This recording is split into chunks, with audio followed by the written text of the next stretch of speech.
Hi Saggy, welcome to your July 2023 reading. I'm Gemstone Tarot and this is for you if you are Sagittarius Sun, Moon, Rising or cross-watching cheekily for a Saggy. Or just any star sign you like, stuff it. I think I'm going to watch Saggy, see what they're up to this month. All are welcome. I'm going to take a couple of cards to look at your current energy for the month. You've had some difficult readings, which is not characteristic of Sagittarius over the last few months. Because there's stuff going on for you, isn't there? Or there has been. Oh, nice.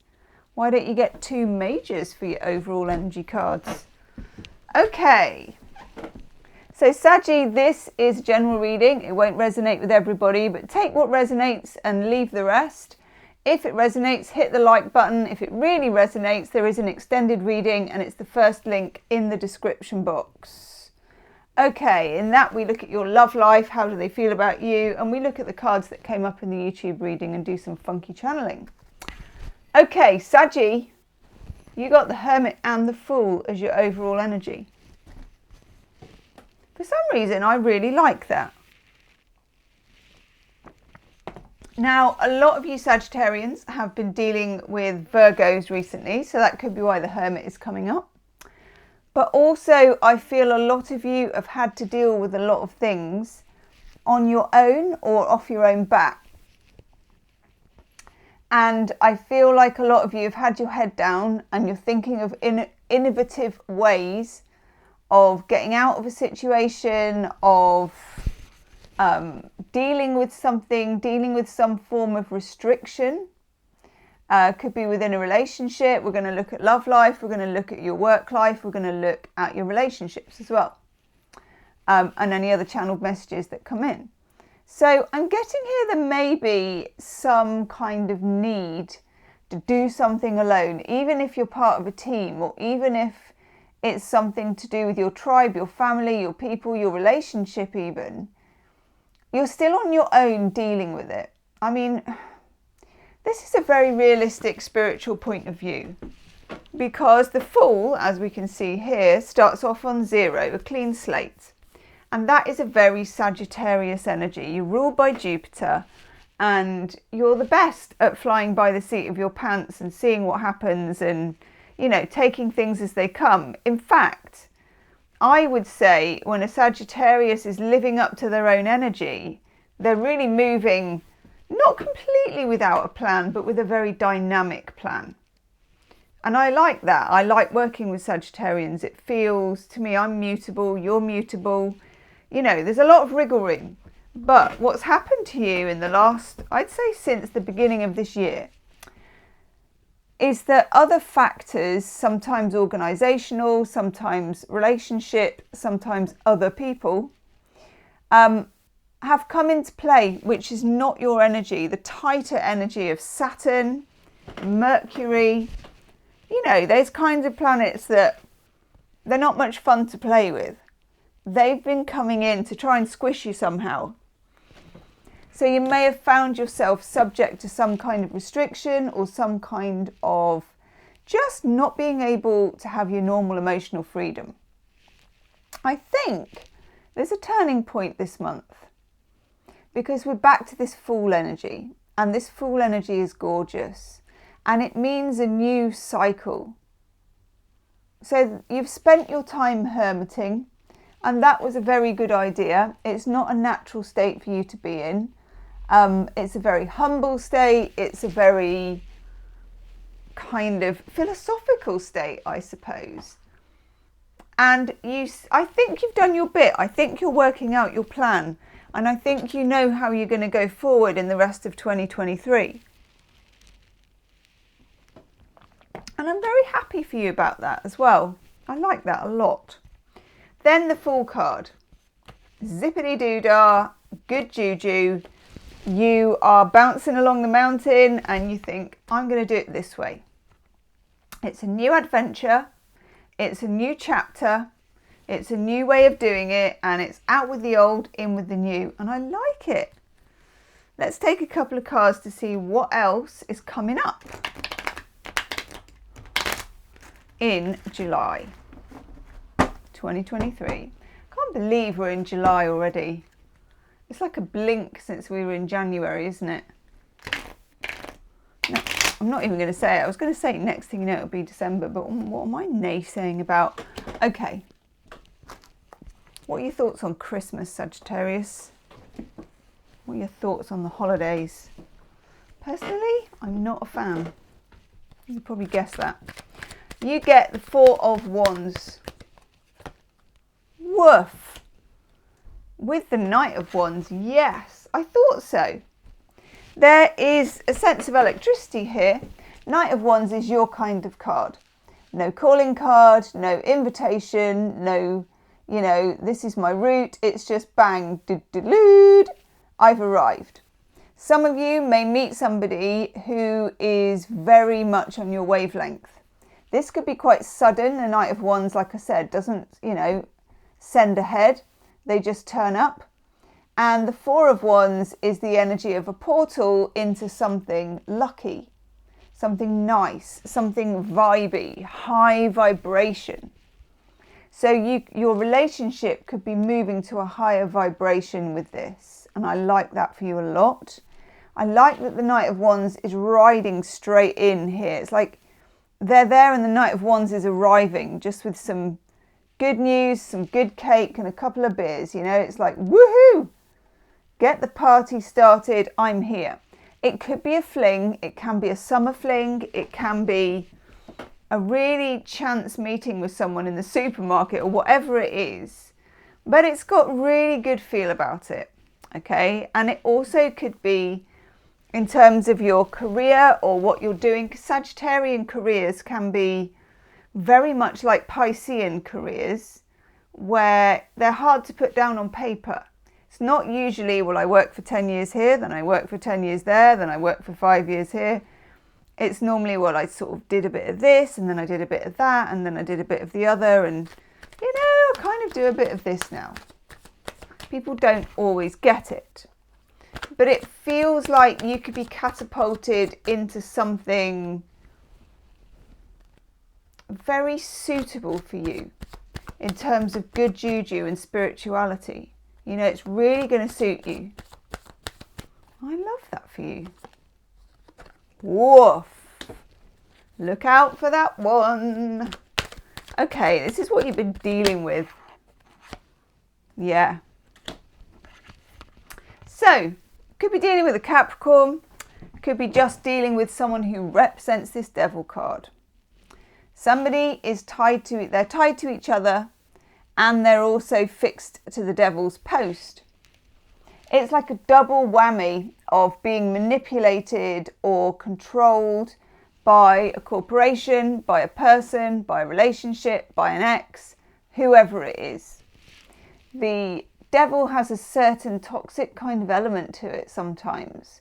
And I do feel that this is what we've been talking about for the whole of this year that's been coming up, where you've been really kind of caught out by this energy. It's been slowing you down. And again, we've got the Seven of Cups. So watch out for this person or this organisation or whoever it is, because they could be kind of gaslighting you. Can you see with the Seven of Cups, you get all these weird things in the cups. And there's this cosmic cloud all around them. And even if you get it and think to yourself, oh, I would love some of that, I don't know, costume, jewellery, hideous, weird mushroom, whatever it is, I'm not going to hazard a guess what that is. When you actually try and take the cup down, it poofs, it kind of disappears. It's a fantasy, it's Neptunian. So this could be somebody gaslighting you, and I feel like there has been somebody gaslighting you for a while. And normally it's hard to gaslight a Sagittarius because, I don't know, it's hard to hold a Sagittarian's attention that long, especially if it's negative. You've kind of moved on to something else. But the Devil gets under your skin, so just be careful with this. And just notice as well, if there's any kind of legal stuff, court proceedings, the Devil is almost standing in judgment of these two people.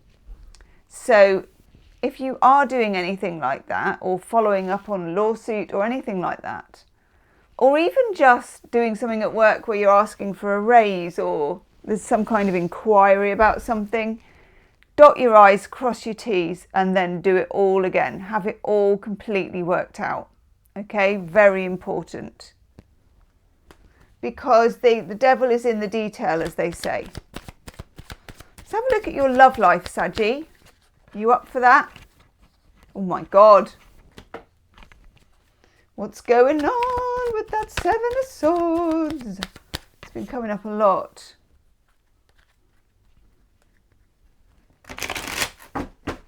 What do we need to know, please? Oh, nice.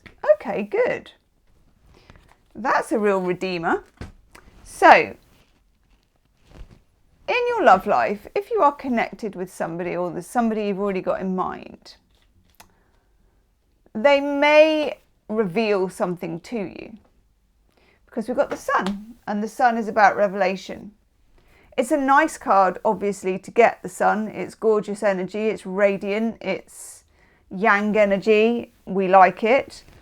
But at the same time, it's got the energy of revealing whatever was hidden behind here. I'm going to take another card for this because I'm going to tell you now, I don't get a bad feeling about your person and what they've not been telling you. You know, there's different kinds of Seven of Swords, but there is something under the radar, and I think you know that there is, and I think you felt that there is. And it could be your ex, it could be your current person, or someone you've just about to meet. That card. Page of Swords, okay.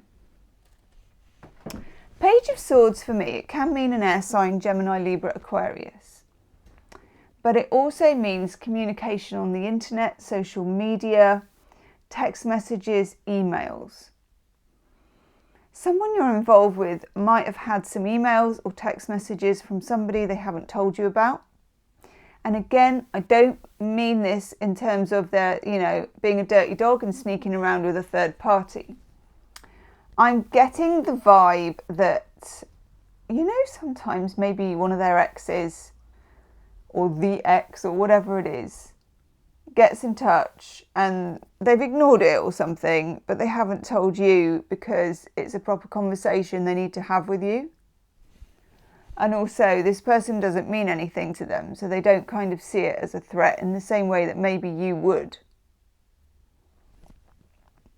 I feel like this person, there's some kind of internet thing, message, conversation, phone call, God knows what, gone on with this person that is just slightly secretive.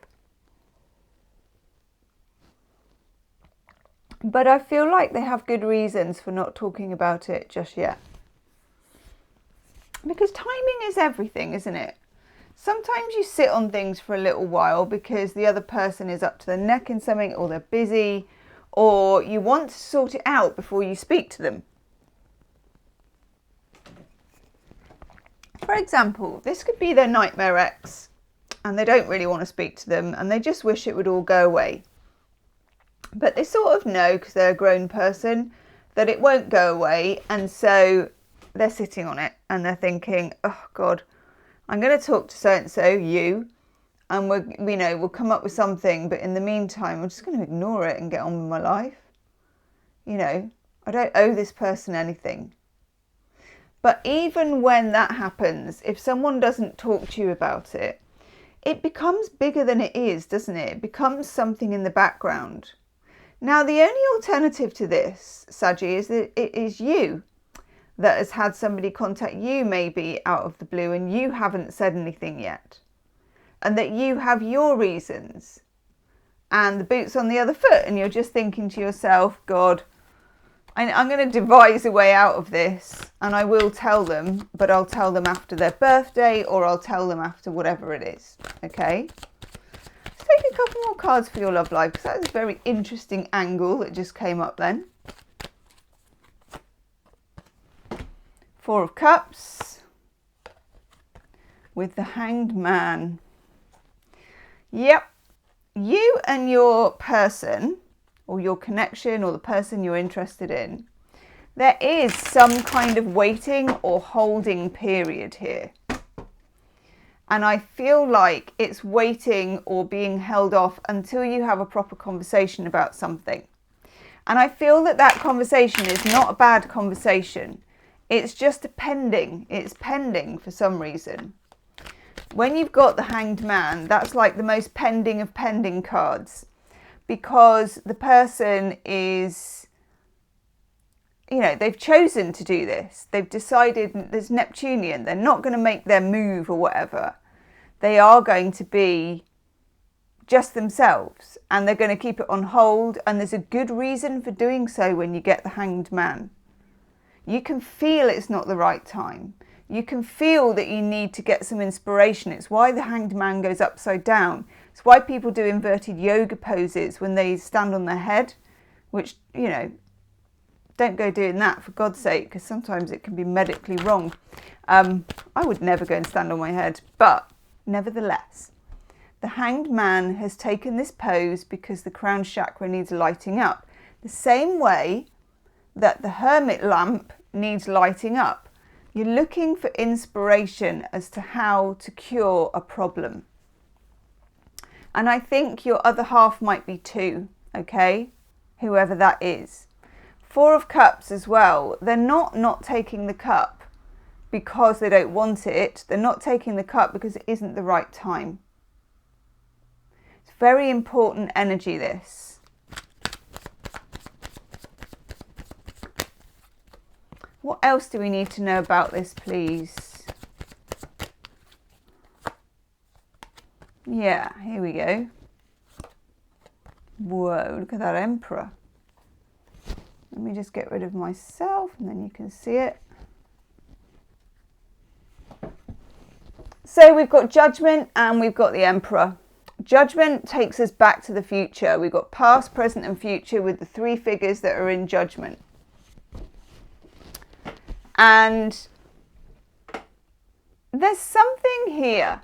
This situation has been rumbling around for a bit of a long time. It may go right back to the beginning. It may, you know, I don't know actually when that energy is from, but with the Hanged Man and Neptune, and Judgment is quite a Pisces card as well. That's a feeling that it goes right back, that it's a kind of karma that's been swishing around your relationships, or maybe just this one relationship. And then we get the Emperor, which is fabulous because somebody takes charge. And that's what needs to happen. Somebody needs to take charge of the situation and sort it out, talk about it, do whatever needs to be done, okay? You've got a lot. You've got the Hermit, the Fool, the Devil, the Sun, the Hanged Man, Judgment, the Emperor. You know, I'm declaring spiritual big jobs on your reading. We've got big jobs in the house, okay? Big jobs are in the house. Let's have a couple of outcome cards as well. Yes, very swirly whirly. Okay, we've got the Nine of Cups and we've got the Four of Pentacles. Four of Pentacles is some of this month. There are going to be times when you need to keep it zipped, and I think you kind of know that. Timing is everything, whether it's work or whether it's love. There's a time to speak and there's a time to shut up, and you're going to know, because Sagittarians, like I said, you take the temperature very well of a room, and you take the temperature of someone's mood quite well as well. So know when you need to stop and know when you need to go, okay? Twist or stick, you know, because the timing is going to be everything. It's going to affect everything. And then we've got this Nine of Cups. Jupiter in Pisces. Now, Jupiter is your ruler. So you're quite kind of conscious of Jupiter energy. And I do like that for you, actually. It makes complete sense. But at the same time, the universe is saying to you, while you're at it, being the hermit and, you know, maybe the emperor at some times and being in charge, and also while you're hanging around being the hanged man, think about what you absolutely desire. We're talking manifestation now. It's time for you to manifest again, because you're brilliant at manifesting. Sagittarians, Pisceans, Cancerians, good at manifesting. The universe is saying, crack on and manifest. For the love of God, tell me what you want and focus on it, okay? Because you want the best outcome that you can get. And I think you will as well. In the extended reading for you, I'm going to look at that Seven of Swords, the cheeky old thing that it is. I'm going to look at Judgment, Hanged Man, how they feel about you, what is going on behind the scenes. I'm going to look at that too. You see if I don't. And we'll channel messages from your person as well. So let's have a Belinda Grace True Love Oracle card for you. I'm very interested to see what turns up for this. Nice.